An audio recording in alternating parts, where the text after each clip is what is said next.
اگر کوئی شخص اپنی بادشاہت کی وجہ سے کہیں کسی ملک کا بادشاہ ہے اور اس امور میں مشغول ہے، دنیا کے کاموں میں مشغول ہے، بادشاہت کے کاموں میں مشغول ہے، اور اس مشغولیت کی وجہ سے نماز کو چھوڑ دیا ہے، تو ایسے شخص کا حشر فرعون کے ساتھ، جو نماز پڑھتا رہا ہو، ہمیشہ نماز پڑھتا ہے اور ایک وقت سستی کرتے ہوئے چھوڑ دیا، سستی کرتے ہوئے ایک وقت نماز چھوڑ دیا اور اسی دوران اس کی موت ہو جاتی ہے کافر ہونے کے بعد۔ اسی طرح سے بیوی نمازی ہے، شوہر بھی نمازی ہے، کہا ایسی بیوی کو خلا لے لینا چاہیے کیونکہ وہ کافر ہے، مشرک ہے، اس کے ساتھ رہنا صحیح نہیں ہے، جائز نہیں ہے اس کا۔ فاعلموا أن الموت قريب منا لن ينجو من الموت أحد والله أعلم متى نموت.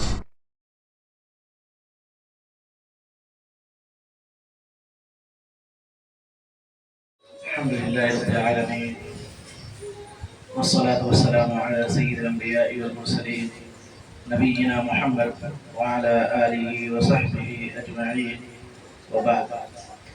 اس سے پہلے ہم لوگ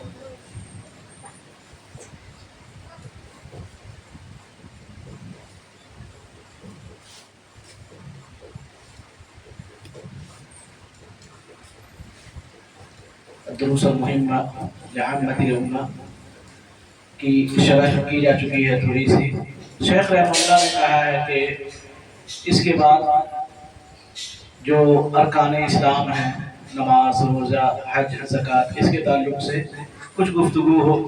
پھر انہوں نے نماز کے شروط، واجبات اور دیگر چیزوں کا ذکر کیا ہے، لہذا شروط اور واجبات وغیرہ کے ذکر سے پہلے نماز کی اہمیت کے تعلق سے چند باتیں ہو جائیں تاکہ ہمارے اندر جو کبھی کوتاہی ہے نماز کے تعلق سے، اللہ رب العالمین اس کے ذریعے سے اس کو دور کر دے۔ نماز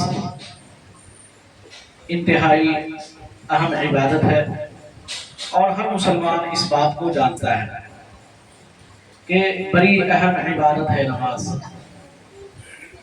اور وہ مسلمان جو عاقل ہے، بالغ ہے، اس سے کسی بھی حال میں یہ نماز معاف نہیں ہے، کسی بھی حال میں نماز معاف نہیں ہے۔ یہ وہ اہم عبادت ہے کہ اللہ سبحانہ و تعالی نے عقیدہ توحید اور عقیدہ رسالت کے بعد جو سب سے پہلا فرض قرار دیا ہے مسلمانوں کے اوپر، وہ نماز ہے۔ یعنی ایک آدمی جب مسلمان بنتا ہے، اپنے آپ کو مسلمان کہتا ہے، اسلام کا اقرار کرتا ہے اور یہ مانتا ہے کہ اللہ سبحانہ و تعالی ہی میرا معبود برحق ہے اور محمد صلی اللہ علیہ وسلم ہمارے رسول ہیں، جب اس بات کی گواہی دے دیتا ہے تو اس کے بعد سب سے پہلی جو چیز اس کے اوپر فرض ہوتی ہے وہ نماز ہے۔ چنانچہ صحیح بخاری، صحیح مسلم کی روایت ہے، عبداللہ بن عمر رضی اللہ عنہما راوی ہیں، وہ کہتے ہیں نبی کریم صلی اللہ علیہ وسلم نے فرمایا بنی الاسلام علی خمس، شہادت ان لا الہ الا اللہ وان محمد رسول اللہ واقام الصلاة وایتاء الزکاة والحج وصوم رمضان۔ صحیح بخاری، صحیح مسلم کی روایت ہے کہ اسلام کی بنیاد 5 چیزوں کے اوپر ہے، اور ان 5 چیزوں میں سے جو سب سے پہلی بنیادی چیز ہے وہ یہ ہے کہ انسان اس بات کا اقرار کرے کہ اللہ سبحانہ و تعالی کے علاوہ کوئی معبود برحق نہیں، وہی اللہ ہمارا معبود ہے، اور محمد صلی اللہ علیہ وسلم ہمارے رسول ہیں۔ یہ سب سے پہلی بنیادی چیز ہے۔ دوسری چیز اس کے بعد جو مسلمان کے اوپر عائد ہوتی ہے وہ نماز ہے، اور اس کے بعد زکوٰۃ ہے، حج ہے، روزہ ہے۔ بعض روایتوں میں حج کو مقدم کیا گیا ہے، بعض روایتوں میں روزہ کو مقدم کیا گیا ہے حج کے اوپر۔ تو سب سے بنیادی جو ارکان ہیں اسلام کے، ان میں سے دوسرا بنیادی رکن کیا ہے؟ نماز ہے۔ یہ وہ عبادت ہے جس کو اللہ سبحانہ و تعالی نے بطور خاص نبی کریم صلی اللہ علیہ وسلم کو آسمان پر بلایا اور وہاں فرض قرار دیا، یعنی یہ اس عبادت کی اہمیت کو بتلاتا ہے کہ جتنی عبادتیں ہیں وہ سب بذریعہ وحی نبی کریم صلی اللہ علیہ وسلم کے اوپر فرض قرار دی گئی. روزہ ہو یا دیگر عبادتیں ہیں وہ نبی کریم صلی اللہ علیہ وسلم کے اوپر بذریعہ وحی فرض قرار دی گئی. لیکن نماز وہ اہم عبادت ہے جس کے لیے اللہ سبحانہ و تعالی نے اپنے نبی صلی اللہ علیہ وسلم کو آسمان پر بلایا. اور جس طریقے سے ہمارے یہاں جب کوئی بڑا اہم مہمان آتا ہے تو جب وہ جانے لگتا ہے تحفے میں ہم کچھ چیزیں اس کو دیتے ہیں، تو اللہ سبحانہ و تعالی نے اپنے نبی خاتم الانبیاء والمرسلین صلی اللہ علیہ وسلم کو بطور تحفہ یہ نماز دیا. یعنی آپ کو آسمان پر بلایا. جب یہ نماز فرض قرار دینا اللہ رب العالمین کا مقصد تھا، اور تحفے کے طور پہ یہ نماز اللہ سبحانہ و تعالی نے نبی کریم صلی اللہ علیہ وسلم کو عطا فرمائی. چنانچہ صحیح بخاری صحیح مسلم کی لمبی روایت ہے. انس بن مالک رضی اللہ تعالی عنہ اس کے راوی ہیں. وہ کہتے ہیں کہ نبی کریم صلی اللہ علیہ وسلم کہتے ہیں کہ میں سویا ہوا تھا، فرشتہ آیا اور اس نے میرے سینے کو چاک کیا. لمبی روایت ہے. اس کے بعد نبی کریم صلی اللہ علیہ وسلم کو بیت المقدس لے جایا گیا. پھر آپ صلی اللہ علیہ وسلم کو آسمان کی سیر کرائی گئی، اور نبی کریم صلی اللہ علیہ وسلم فرماتے ہیں فَأَوْحَى اللَّهُ إِلَيَّ مَا أَوْحَى فَفَرَضَ عَلَيَّ 50 صَلَاةً. پھر اللہ رب العالمین کو میرے اوپر جو وحی کرنی ہوئی، اللہ رب العالمین نے وحی کی اور میرے اوپر 50 وقت کی نمازیں فرض قرار دی. کتنے وقت کی؟ 50 وقت کی نمازیں اللہ سبحانہ و تعالی نے نبی کریم صلی اللہ علیہ وسلم کے اوپر فرض قرار دی. جب واپس ہو رہے تھے موسیٰ علیہ السلام سے راستے میں ملاقات ہوئی اور کہا ما فرض ربک علیک، کہ آپ کے رب نے آپ کے اوپر کیا فرض کیا ہے، کہ آپ کو رب نے آپ کو کیا تحفہ دیا ہے. جب آپ گئے وہاں تو کچھ نہ کچھ تو ملا ہوگا. تو کہا کہ ہاں اللہ رب العالمین نے فرض علی 50 صلاۃ، میرے اوپر 50 وقت کی نمازیں فرض کی ہے. تو کہا ارجع الی ربک فاسألہ التخفیف، اپنے رب کے پاس واپس جائیے اور کہیے کہ کچھ اس میں ہلکا کر دے، تخفیف کر دے. کیوں؟ کیونکہ فإن امتک لا یطیقون ذلک، آپ کی امت اس کی طاقت نہیں رکھ سکے گی. 50 وقت کی نمازیں پڑھنا آپ کی امت کے لیے بڑا مشکل ہوگا. آپ جائیے. کیوں؟ فإنی قد بلوت بنی اسرائیل وخبرتهم، اس سے پہلے میں نے بنی اسرائیل کو آزمایا ہے اور دیکھا ہے کہ وہ اس کی طاقت نہیں رکھ پاتے تھے. لہذا آپ کی امت 50 وقت کی نمازیں نہیں پڑھ پائیں گی. آپ جائیے اپنے رب سے نمازیں کم کروائیے. تو آتے رہے جاتے رہے، مشہور قصہ ہے، یہاں تک کہ 5 وقت کی نمازیں بچی. تو موسیٰ علیہ السلام نے کہا کہ جائیے اور کم کروائیے. نبی کریم صلی اللہ علیہ وسلم نے کہا کہ نہیں، اب نہیں، اب مجھے خود شرم محسوس ہوتی ہے اللہ رب العالمین سے، اب نہیں جاؤں گا. اللہ سبحانہ و تعالیٰ نے کہا کہ انہن 5 صلوات کل یوم و لیلۃ، یہ 5 وقت کی نمازیں ہیں جو رات اور دن میں آپ کے اوپر، آپ کی امت کے اوپر فرض ہے. وَلِكُلِّ صَلَاةٍ 10، اور ہر نماز کے بدلے 10 نماز کا ثواب ملے گا. فَذَلِكَ 50 صلاۃ، اس طریقے سے آپ کی امت 5 وقت کی نماز پڑھے گی لیکن اس کو ثواب ملے گا 50 وقت کی نماز کا. اللہ سبحانہ و تعالیٰ عام طور سے ایک نیکی کرنے والے کو 10 نیکیوں کا اجر اور ثواب عطا فرماتا ہے. اور اللہ رب العالمین کے خزانے میں کسی بھی چیز کی کمی نہیں ہے. من جاء بالحسنۃ فلہ 10 امثالها، کہ جو شخص اللہ رب العالمین کے پاس ایک نیکی لے کر کے آئے گا، اللہ سبحانہ و تعالیٰ اس کو اس کے بدلے میں 10 نیکیاں دے گا. آپ ایک خرچ کریں گے، اللہ تعالیٰ 10 کا اجر و ثواب آپ کے لیے لکھے گا. تو اللہ رب العالمین تو اپنے بندوں پر انعامات کی بارش کرتا رہتا ہے. بلکہ بعض روایتوں میں آیا ہے کہ اگر اللہ رب العالمین چاہے تو 10 گنا سے لے کر کے 70 گنا، 700 گنا، بلکہ اس سے بھی زیادہ اللہ سبحانہ و تعالیٰ بندے کو عطا کرتا ہے. جیسی آپ کی نیت ہوگی، نیت میں اخلاص ہوگا، اسی حساب سے اللہ رب العالمین آپ کے نیکی میں اضافہ فرمائے گا. تو یہ وہ عبادت ہے جس کو اللہ سبحانہ و تعالیٰ نے 7 آسمان کے اوپر محمد عربی صلی اللہ علیہ وسلم کے اوپر فرض قرار دیا. یہ اس عبادت کی اہمیت کو بتلاتا ہے. اسی طریقے سے یہ وہ عبادت ہے کہ جس کو وہ مقام حاصل ہے جو کسی دوسری عبادت کو حاصل نہیں ہے. سنن ترمذی کی روایت ہے، معاذ بن جبل رضی اللہ تعالی عنہ راوی ہیں، کہتے ہیں کہ نبی کریم صلی اللہ علیہ وسلم نے مجھ سے کہا الا اخبرک برأس الأمر كله وعموده وذروة سنامه. قلت بلى يا رسول الله. قال رأس الأمر الإسلام وعموده الصلاة وذروة سنامه الجهاد في سبيل اللہ. نبی کریم صلی اللہ علیہ وسلم نے مجھ سے کہا کہ کیا میں آپ کو دین کی اصل کی خبر نہ دے دوں؟ معاذ بن جبل رضی اللہ تعالیٰ عنہ سے کہا، اور جو دین کا ستون ہے اس کے بارے میں خبر نہ دے دوں؟ اسی طریقے سے جو اسلام کی چوٹی ہے، جو دین کی چوٹی ہے، سربلندی ہے، اس کے بارے میں خبر نہ دے دوں؟ انہوں نے کہا کہ ہاں آپ ضرور ہم کو خبر دیجئے. چنانچہ نبی کریم صلی اللہ علیہ وسلم نے فرمایا کہ رأس الامر، معاملے کی اصل یا دین کی اصل اسلام ہے، وعمودہ الصلاۃ، اور معاملے کا جو ستون ہے، دین کا جو ستون ہے وہ نماز ہے، اور اس کی چوٹی اللہ رب العالمین کی راہ میں جہاد کرنا ہے. لہذا یہ وہ اہم عبادت ہے جس کو نبی کریم صلی اللہ علیہ وسلم نے دین کا ستون قرار دیا. دین کا یہ ستون ہے، یعنی ایک جگہ نبی کریم صلی اللہ علیہ وسلم نے فرمایا کہ بنیادوں میں سے ہے. اسلام کے جو 5 بنیادی ارکان ہیں، ان بنیادی ارکان میں سے ایک نماز کہا، اور یہاں پہ کہا وعمودہ، یہ ستون ہے. اور جب انسان گھر بناتا ہے تو آپ جانتے ہیں بنیاد کی اہمیت کس قدر ہوتی ہے، فاؤنڈیشن کی اہمیت کس قدر ہوتی ہے. فاؤنڈیشن جتنا مضبوط ہوگا گھر اتنا ہی مضبوط ہوگا، بنیاد جتنی کمزور ہوگی گھر اتنا ہی کمزور ہوگا. اور یہ ممکن ہی نہیں ہے کہ بنا بنیاد کے کوئی گھر انسان تیار کر لے، یہ ممکن ہی نہیں ہے.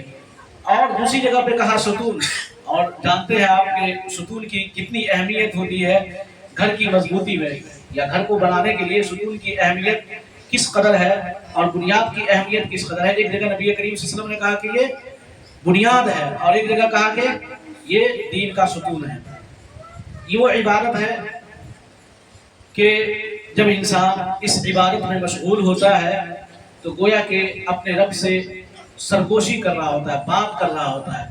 چنانچہ صحیح بخاری کی روایت ہے، نبی کریم صلی اللہ علیہ وسلم نے فرمایا ان احدکم اذا قام فی صلاته فانه يناجي ربه فلا يبصقن قبل قبلته، کہ تم میں سے کوئی شخص جب نماز کے لیے کھڑا ہوتا ہے تو وہ اپنے رب سے سرگوشی کر رہا تھا. کتنا بڑا مقام ہے وہ اللہ جو انتہائی عظیم ہے، جو عرش عظیم کا مالک ہے، ساری کائنات جس کی بنائی ہوئی ہے، اور جس کے 2 انگلیوں کے درمیان تمام انسانوں کے دل ہیں.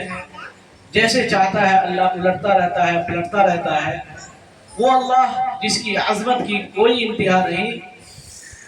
اگر یہ بندہ جو گنہگار ہوتا ہے، خطا کار ہوتا ہے، سیاہ کار ہوتا ہے، جب نماز میں کھڑا ہوتا ہے تو اپنے رب سے سرگوشی کر رہا ہوتا ہے. کتنی اہم عبادت ہے یہ. نبی کریم صلی اللہ علیہ وسلم نے فرمایا کہ جب تم میں سے کوئی شخص نماز کے لیے کھڑا ہوتا ہے تو وہ اپنے رب سے سرگوشی کر رہا ہوتا ہے. فلا يبصقن احدكم قبل قبلته، تم میں سے کوئی شخص قبلے کی طرف نہ تھوکے. اس کا رب اس کی جہت میں ہوتا ہے، لیکن اگر تھوکنا ہی ہو ولكن عن يساره او تحت قدميه، اگر تھوکنا مجبوری ہے تو بائیں طرف تھوک لے یا اپنے پاؤں کے نیچے تھوک لے. تو کیا کہا نبی کریم صلی اللہ علیہ وسلم نے کہ جب بندہ نماز پڑھ رہا ہوتا ہے تو اپنے رب سے سرگوشی کر رہا ہوتا ہے. یہ وہ اہم عبادت ہے کہ اس کی وجہ سے بندے کو یہ مقام، یہ مرتبہ حاصل ہوتا ہے کہ وہ اپنے رب سے گویا کہ سرگوشی کر رہا ہوتا ہے نماز کے درمیان. اس عبادت کی اہمیت اس بات سے بھی پتہ چلتی ہے کہ اس کے لیے کچھ ایسی چیزیں ضروری قرار دی گئی ہیں، لازم قرار دی گئی ہیں، جو دیگر عبادتوں کے لیے قرار نہیں دی گئی. مثال کے طور پر اذان ہے، کسی دوسری عبادت کے لیے بلایا جاتا ہے آپ کو کہ آئیے روزہ رکھیے، چلیے حج کرنے چلیے، زکوٰۃ ادا کیجیے. بلایا جاتا ہے آپ کو؟ نہیں بلایا جاتا ہے. لیکن نماز وہ اہم عبادت ہے کہ جس کے لیے ایک پکارنے والا آپ کو پکارتا ہے حی علی الصلاح حی علی الفلاح، نماز کی طرف آؤ، کامیابی کی طرف آؤ، نماز پڑھو گے کامیاب ہو جاؤ گے۔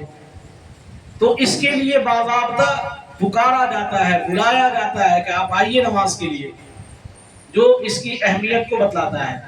اسی طریقے سے نبی کریم صلی اللہ علیہ وسلم نے نماز کے لیے طہارت کو شرط قرار دیا، جب تک آپ پاک نہیں ہوں گے نماز آپ کی قابل قبول نہیں ہوگی۔ لا يقبل اللہ صلاة احدکم اذا احدث حتی یتوضا، صحیح روایت ہے کہ اللہ سبحانہ و تعالی کسی بندے کی نماز کو اس وقت تک قبول نہیں کرتا ہے جب تک اگر اس کو حدث لاحق ہے تو وہ وضو نہ کر لے، یعنی جب تک وہ باوضو نہیں ہوگا تب تک اس کی نماز قابل قبول نہیں ہے۔ تو طہارت کو اللہ رب العالمین نے نماز کے لیے شرط قرار دیا ہے۔ اسی طریقے سے نبی کریم صلی اللہ علیہ وسلم نے فرمایا کہ جب تم لوگ نماز کے لیے آؤ تو سکون کے ساتھ آؤ، دوڑتے ہوئے، بھاگتے ہوئے، ہڑبڑاتے ہوئے نہیں آنا ہے، سکون کے ساتھ، وقار کے ساتھ آؤ، جو نماز مل جائے اس کو پڑھ لو، اور جو باقی ہے بعد میں اس نماز کی قضا کر لو، نماز کو مکمل کر لو۔ تو اس عبادت کے لیے پاکی کو شرط قرار دیا ہے۔ نبی کریم صلی اللہ علیہ وسلم نے کہا جب آؤ تو سکون اور وقار کے ساتھ آؤ، کیونکہ جا رہے ہو اللہ رب العالمین کے دربار میں۔ جب انسان دنیا میں کسی اہم آدمی کے دربار میں جاتا ہے تو اچھے ڈھنگ سے تیار ہو کر کے اور بالکل وقار کے ساتھ، اطمینان کے ساتھ جاتا ہے۔ کہا تم جو آ رہے ہو جس کے دربار میں، وہ تو بادشاہوں کا بادشاہ ہے اور ساری کائنات کا مالک ہے، لہذا جب نماز کے لیے آؤ تو سکون کے ساتھ آؤ، وقار کے ساتھ آؤ، اور ہڑبڑاتے ہوئے، دوڑتے ہوئے، بھاگتے ہوئے نہیں آنا ہے، پاکی حاصل کر لو۔ اس کے لیے اذان کو مشروع قرار دیا تاکہ اگر کوئی انسان کسی کام میں مشغول ہو، بات ذہن سے نکل جائے تو اذان سنے، یاد آ جائے کہ نہیں پہلے نماز ادا کرنی ہے۔ یہ تمام چیزیں اس عبادت کی اہمیت کو بتلاتی ہیں کہ یہ کتنی اہم عبادت ہے، اور بے شمار دلائل ہیں نماز کی اہمیت کے۔ چنانچہ حضرت ابو ہریرہ رضی اللہ تعالیٰ عنہ کی روایت ہے، سنن ترمذی کی روایت ہے، علامہ البانی نے صحیح قرار دیا ہے کہ قیامت کے دن سب سے پہلے جس چیز کے بارے میں بندے سے سوال کیا جائے گا وہ یہی نماز ہے۔ ان اول ما يحاسب به العبد يوم القيامة من عمله صلاته فإن صلحت فقد افلح وانجح وان فسدت فقد خاب وخسر۔ بڑی عظیم حدیث ہے یہ۔ نماز کا معاملہ درست ہے، سارا معاملہ درست ہے۔ نماز میں آپ پھنس گئے، سارا معاملہ آپ کا خراب ہو جائے گا۔ قیامت کے دن سب سے پہلے حقوق اللہ میں جس چیز کے بارے میں سوال کیا جائے گا وہ نماز ہے۔ ان اول ما يحاسب به العبد يوم القيامة من عمله صلاته، قیامت کے دن بندے سے اس کے اعمال کے تعلق سے سب سے پہلے جس چیز کے بارے میں سوال کیا جائے گا وہ نماز ہے۔ فإن صلحت فقد افلح وانجح، نماز آپ کی ٹھیک ہے، نماز آپ نے ادا کی ہے، فقد افلح وانجح، کامیاب ہو گئے، جنت آپ کا مقدر ہے۔ اور اس کے بعد اب جو بھی معاملہ ہے وہ اس سے آسان ہوگا۔ لیکن اگر نماز ہی میں معاملہ پھنس جاتا ہے، نماز ہی آپ کی صحیح نہیں ہے، فقد خاب وخسر، گھاٹا اٹھانے والا ہے، ناکام ہو گیا، نامراد ہو گیا وہ شخص جس کا معاملہ نماز ہی میں پھنس گیا۔ اللہ سبحانہ و تعالیٰ نے سوال کر دیا کہ جو نمازیں تم پر فرض تھی تم نے ادا کیوں نہیں کی؟ سوال ہو گیا، نماز میں کمی پائی گئی، اب اس کے بعد جو بھی معاملہ ہوگا وہ اس سے آپ کا سخت ہی ہوگا۔ یہ وہ اہم عبادت ہے۔ البتہ اللہ رب العالمین ارحم الراحمین ہے، وہ کہے گا فرشتوں سے جبکہ وہ ساری باتیں جانتا ہے، انظروا هل لعبدی من تطوع، دیکھو بندہ ہے میرا کیا کہیں کوئی نفلی عبادت ہے، نفلی نماز ہے،